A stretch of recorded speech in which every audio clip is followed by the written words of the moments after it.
Taib, a'udzubillahiminasyaitonirrajim. Bismillahirrahmanirrahim. Assalamualaikum warahmatullahi wabarakatuh. Alhamdulillahirabbil alamin. Wabihi nasta'in ala umuridina waddin. Salatan wa salaman ala rasulihil karim wa ala alihi wa ashabihi ajmain, amma ba'du. Perkenalkan, nama saya Bama Kartika Nurzani. Saya mahasantri di Sekolah Tinggi Ilmu Tarbiyah Ar-Rodatul Hasanah Medan. Saya mahasantri semester 3 di Prodi Pendidikan Bahasa Arab. Pada kesempatan kali ini saya akan membahas bagaimana cara masuknya Islam ke Nusantara atau yang lebih dikenal sekarang yaitu Indonesia. Ada 3 teori. Teori yang pertama yaitu teori Gujarat. Teori Gujarat ini memaparkan bahwa masuknya Islam pertama kali di Indonesia itu karena pedagang, masuknya pedagang Gujarat atau pedagang India ke dalam Indonesia melalui Selat Melaka. Kemudian para pedagang tersebut membangun suatu hubungan perdagangan di bagian barat Nusantara atau yang lebih dikenal dengan Indonesia.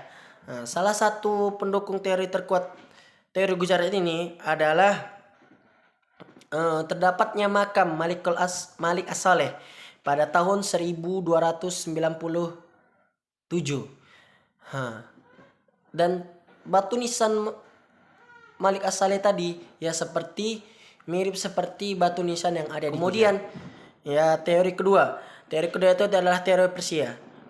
Teori Persia ini mengatakan bahwa masuknya Islam itu pada abad ke-13 dibawa oleh pedagang dari Persia.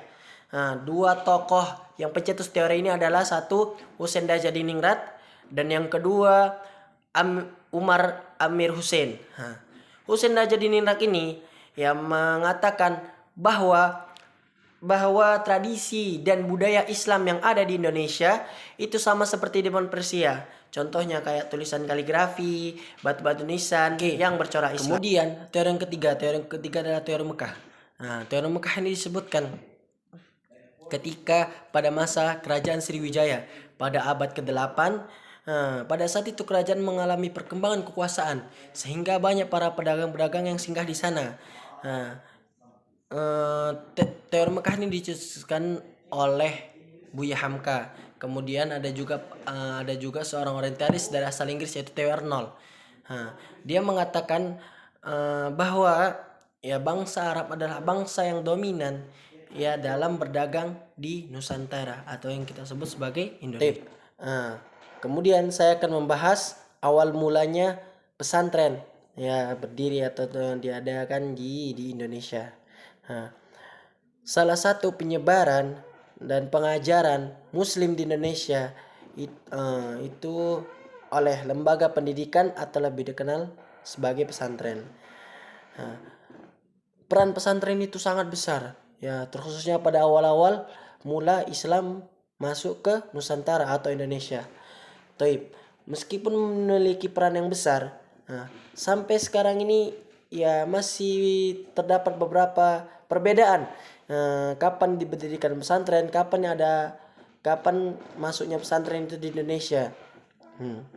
Dalam buku Al-Atlas karya Sunyoto, pesantren itu pertama itu dia diadakan pertama padepokan kecil yang pada saat itu Islamisasi disinyalirkan sistem pendidikan lokal yang pada saat itu pada masa Buddha dan Hindu yang ada di Nusantara. Kemudian seiring berkembangnya padepokan tersebut dan di dalamnya ditambah wawasan pengajaran Islam, pengajian, maka berkembanglah dan bergantilah nama sebagai pesantren. Kemudian saya akan menjelaskan bagaimana faktor penyebaran agama Islam bisa sukses dan berhasil di Indonesia. Saya akan menjelaskan 4 faktor. Faktor yang pertama yaitu bahwasannya ajaran agama Islam itu tidak menentang keras adat dan istiadat selama tidak melanggar syariat, selagi dia tidak syirik kepada Allah, maka adat dan istiadat tersebut tidak dilarang di agama Islam. Baru Faktor kedua, bahwasannya penyebaran agama Islam itu tidak dilakukan secara paksaan atau tidak dilakukan secara kekerasan.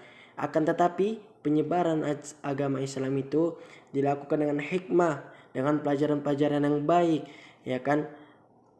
Dan bukan karena paksaan atau karena kekerasan. Kemudian faktor yang ketiga, bahwasannya penyebaran agama Islam itu ya berbeda dengan agama-agama lain. Apa yang melakukan berbeda di situ? Di agama penyebaran agama Islam tidak ada perbandingan kasta, ya kan, atau berbeda warna kulit seperti Hindu atau Buddha.